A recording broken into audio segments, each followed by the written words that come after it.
नमस्कार, मी निरंजन. इजी न्यूजमध्ये आपल्या सर्वांचं मनपूर्वक स्वागत.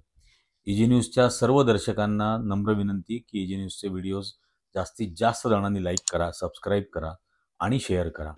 आणि ज्यांना ज्यांना लिंक शेअर कराल त्यांनाही हे चॅनल सबस्क्राईब करायला सांगा. निवडणुकांचे निकाल येत आहेत महाराष्ट्रातल्या विधानसभांचे आणि ट्रेंड आपण जो म्हणतो निकालाचा तो जवळजवळ सेट झाला आहे की महायुतीचं सरकार येईल 100%. आणि महाविकास आघाडीचा खूप मोठा पराभव हा होताना आपल्याला दिसतोय. माझ्या स्वभावात आणि प्रवृत्तीमध्ये निराश होणं, हताश होणं, दुःखी होणं वगैरे असल्या भानगडी नाहीत. त्यामुळे पण याचं ॲनालिसिस, विश्लेषण करायला हवं. हे जे काही घडलंय आणि पुढे काय करायचं हेही सगळ्यांशी बोलायला हवं. तर आत्ता या क्षणाला म्हणजे अजून सगळे निकाल पूर्ण व्हायचे, पण या क्षणाला जे कारणं लक्षात येत आहेत, काही जणांशी बोलणं झालंय आणि आत्ता माझ्या मनात जे विचार येत आहेत या निवडणुकांच्या निकालाच्या अनुषंगाने, ते मला असं वाटतं ते बोलणं खूप महत्त्वाचं आहे. या निवडणुकांची एक क्रोनॉलॉजी आहे आणि ती सगळ्यांना मान्य असेल. राजू परुळेकरांनी पण ट्विट केलंय या संदर्भात. तर आपल्याला सर्वांना माहिती आहे की महाराष्ट्रातलं महाविकास आघाडीचं सरकार कसं पाडलं गेलं. पहिल्यांदा एकनाथ शिंदे आणि त्यांच्यासोबत काही आमदार हे सुरतला पळून गेले, तिथून गुवाहाटीला पळून गेले. त्याच्यानंतर म्हणजे बऱ्याच बेकायदेशीर गोष्टी घडल्या. ज्या बेकायदेशीर घडल्या हे सर्वोच्च न्यायालयाने मान्य केलं, पण सर्वोच्च न्यायालयाने हे मान्य करत असताना यांना अपात्र ठरवावं हा डिसिजन पुन्हा विधानसभेच्या अध्यक्षांकडेच सोपवला.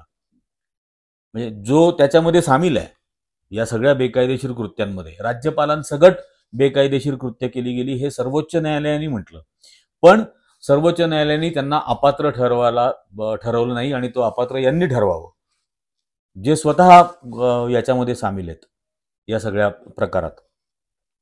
त्यांच्याकडे तो निर्णय सोपवला. स्वाभाविकपणे जे होणार होतं ते झालं. त्यानंतर राष्ट्रवादी काँग्रेस, शरद पवारांचा पक्ष, हा फोडला गेला. अजित पवार आणि त्यांच्यासोबत पुन्हा 30-40 जण हे भाजप आणि महायुतीला जॉईन झाले. या सर्वांच्या अपात्रतेचा दावा, खटला हा सर्वोच्च न्यायालयात दाखल झाला.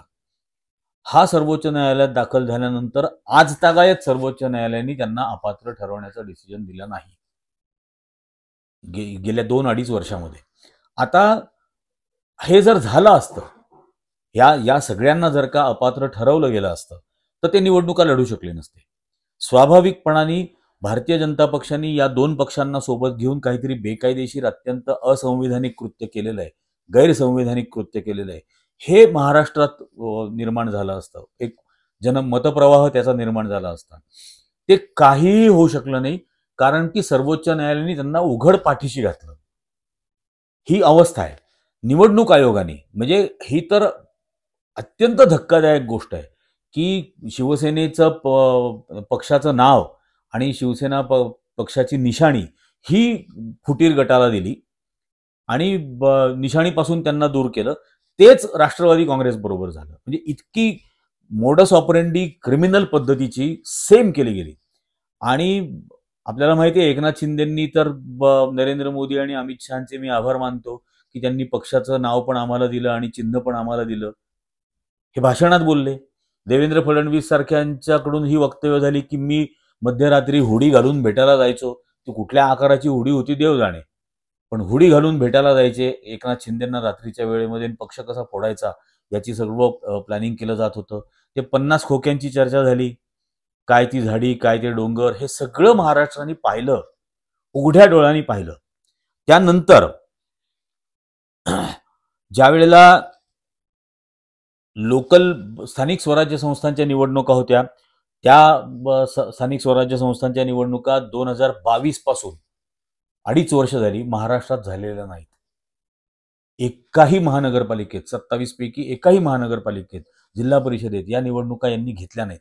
याच्याकडे सुद्धा पूर्णपणे कानाडोळा सर्वोच्च न्यायालयाने केला. हे अत्यंत बेकायदेशीर कृत्य होतं, पण याकडे सुद्धा कानाडोळा केला गेला. त्यानंतर आपले चंद्रचूड यांनी गणपतीच्या आरतीला मोदींना बोलावलं. त्याच्यातून एक सिग्नल देण्याचा प्रयत्न झाला आणि तो मोदींनी केला.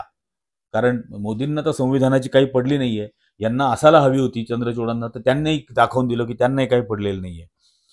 आणि मग या सगळ्या काळामध्ये 4 राज्यांच्या निवडणुका होणार होत्या, पण महाराष्ट्राची निवडणूक ही निवडणूक आयोगाने जाणीवपूर्वक 1-1.5 महिना उशिरा ठरवली.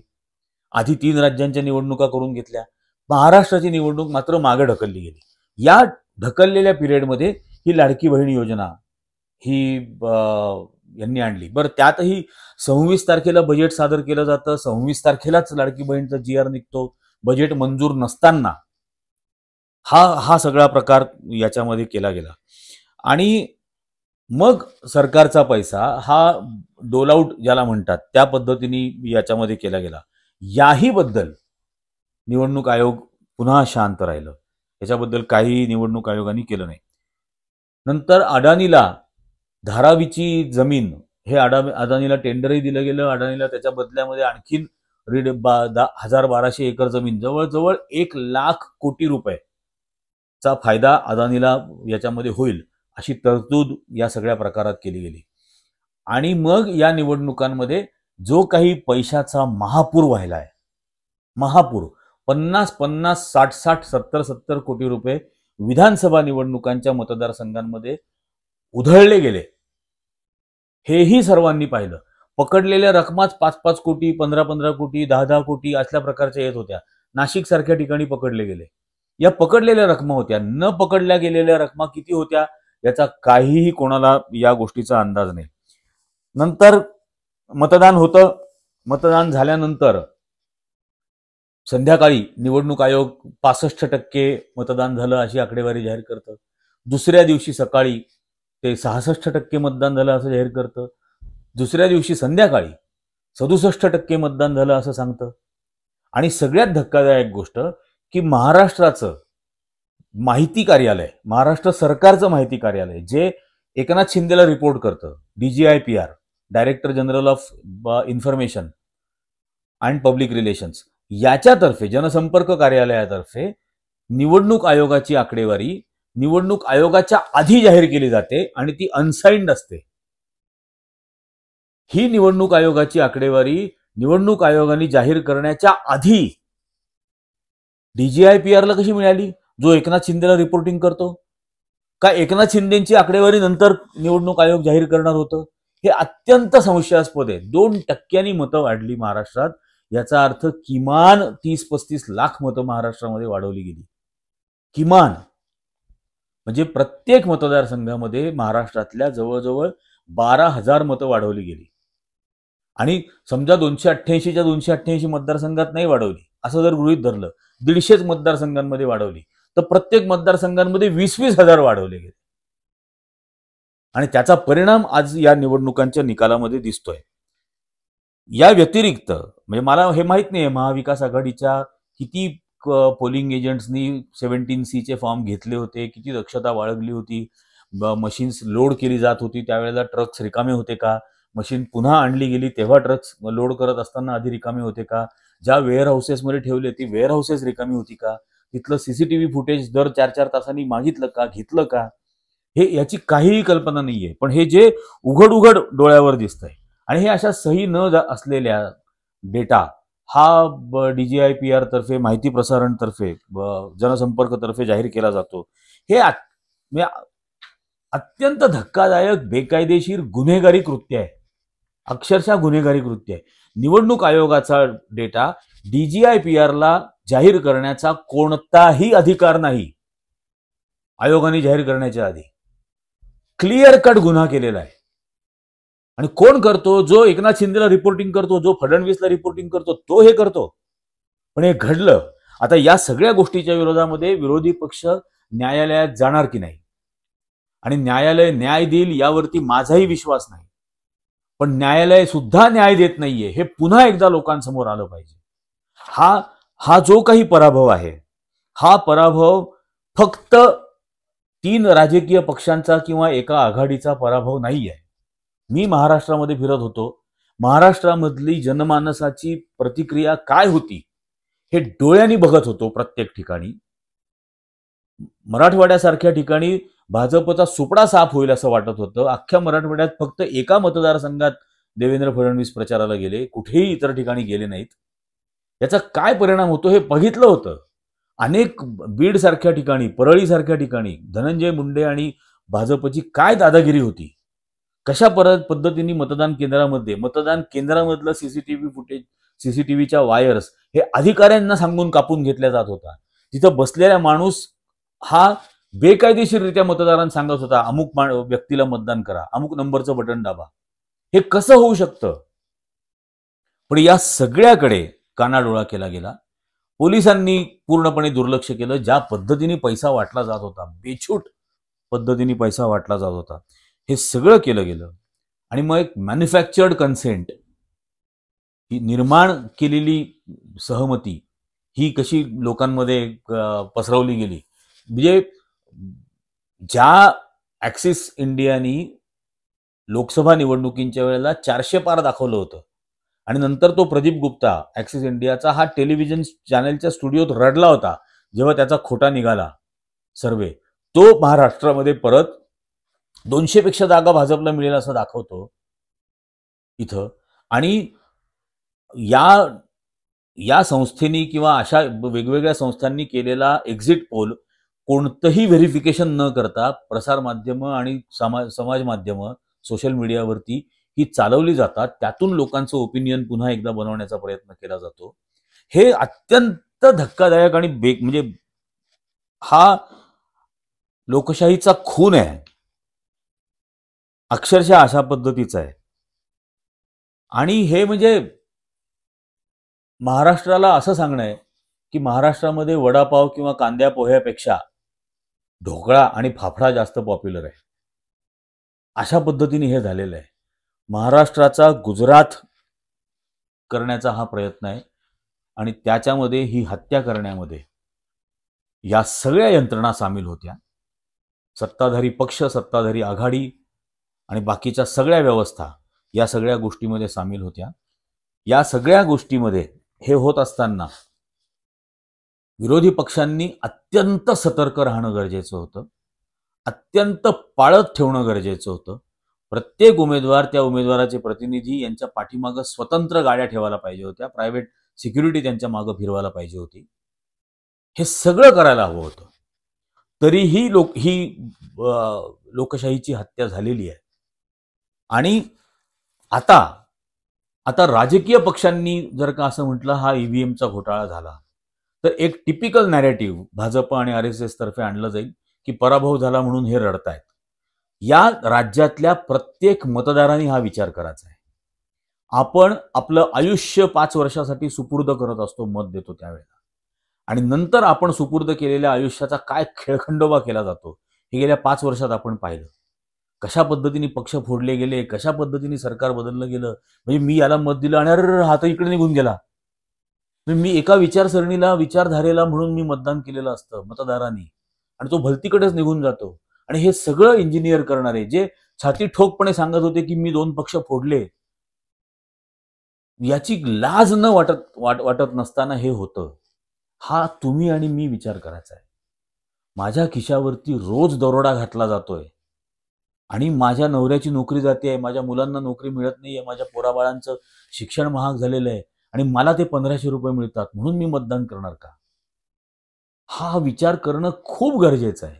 आणि माझ्या 1500 रुपयासाठी कुठल्या तरी शेतकऱ्याच्या तोंडचं पाणी पळवलं गेलंय, त्याच्या तोंडचा घास काढून घेतला गेलेला आहे. या महिलांची सुरक्षा ही अत्यंत गंभीर विषय झालेला आहे.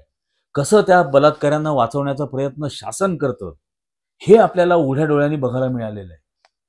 हा महाराष्ट्रातल्या जनतेचा पराभव आहे.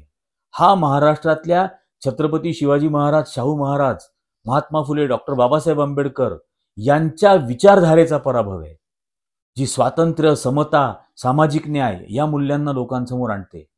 याचा झालेला पराभव आहे. हा आपला उघड्या डोळ्यांनी पाहतोय. आणि हे बघत असताना लोकांनी रस्त्यावरती उतरणं गरजेचं आहे की हा आम्ही दिलेला कौल नव्हता. हा कौल आम्हाला मान्य नाही आणि यापुढे येणाऱ्या प्रत्येक निवडणुकीत जर ईव्हीएम वापरलं जाणार असेल तर मतदार भाग घेणार नाहीत. कोणीही मतदार त्या निवडणुकीत भाग घेणार नाही. कुठल्याही विरोधी पक्षाने त्याच्यामध्ये भाग घेऊ नये. आपलं आयुष्य आणि आपलं सर्वस्व आपण पणाला लावतो. हा तोच देश आहे ज्या देशामध्ये नुसतं मिठावर टॅक्स लावला तर इंग्रजांच्या विरोधामध्ये अख्खा देश उभा राहिला होता. आज तुमच्या आयुष्यातल्या प्रत्येक गोष्टीवर टॅक्स घेतला जातोय. षंढ आणि नामर्द झालेत का या महाराष्ट्रातली लोक? नपुंसक झालेत का? छत्रपती शिवाजी महाराजांचा आदर्श सांगायचा आहे की नाही? त्या धर्मनिरपेक्षतेचा आदर्श सांगायचा आहे की नाही? कधी उतरणार आहात रस्त्यावरती?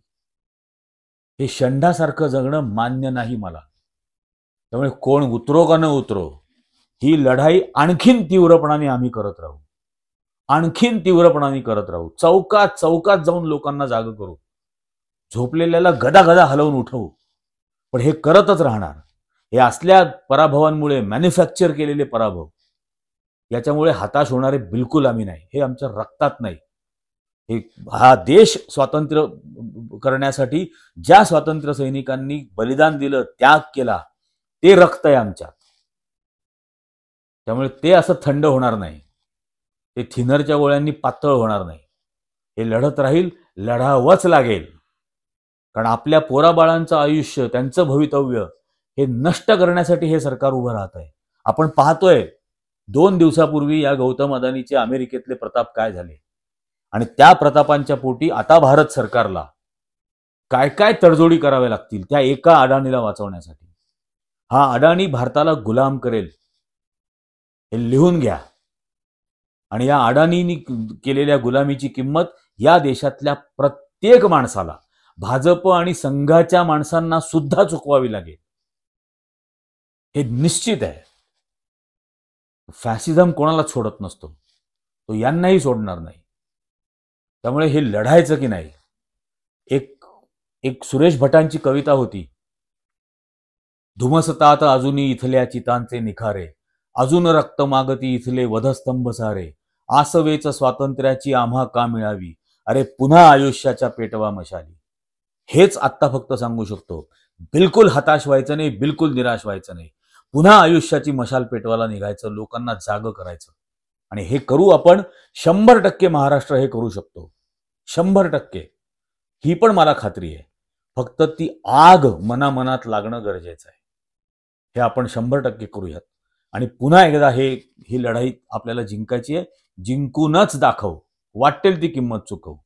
हा व्हिडिओ इजी न्यूजच्या दर्शकांना पुन्हा विनंती, जास्तीत जास्त जणांनी लाईक करा, जास्तीत जास्त जणांना याची लिंक शेअर करा आणि सबस्क्राईब करायला सांगा. धन्यवाद.